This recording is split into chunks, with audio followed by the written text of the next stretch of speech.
when Bavinck talks about Christian Science, in the first place, he's using the word science a bit differently to how we do in the English-speaking world. So for us, science tends to mean the natural sciences, or things that you develop as ways to know things based on the empirical method and sense perception. In the English-speaking world, science doesn't tend to mean, for example, work that humanities scholars do. So science is distinct from scholarship in a more general sense. But Bavinck is a continental thinker rather than an Anglo thinker. And in his context, the word that we've translated science there, wetenschap, is a word that he would use for forms of knowledge that you don't just have automatically just by being human. You have to go out and pursue those forms of knowledge. So in that sense, a biologist or a physicist has to go and work hard to obtain what they know and their particular expertise. But for Bavinck, the same is true of what we would call humanities scholarship. For him, that's a science. It's a form of knowledge that you don't just have. You have to go away and learn things and learn particular methods and pursue that knowledge.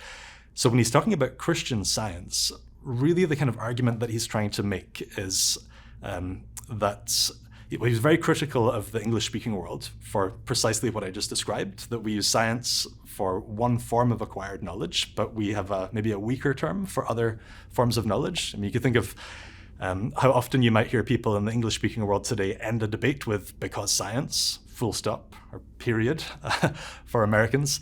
But you don't tend to hear people end debates with "because the humanities," full stop. Bavinck was very critical of that. So what he's trying to get at in the idea of Christian Science is the idea that across the disciplines that you might have within a university, that they're all distinct forms of expertise. So in the first place, there's something that's a bit dysfunctional when we really imbalance things towards one section, like the natural sciences, or what you might know because of the empirical method. So theologians have a distinct authority to speak about God, just as physicists have a distinct authority to speak about physics.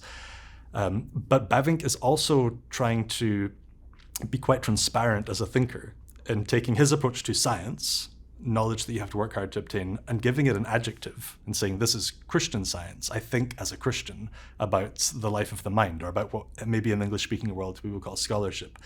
And there he's really laying down the gauntlet to people who would maybe talk about science without an adjective and who maybe assume that there's not a prior philosophy or a metaphysic there. He's trying to be a very transparent thinker, almost as a way to create a conversation about which adjectives should go before other claims to knowledge or to scholarship or science. So pushing for transparency and being very open.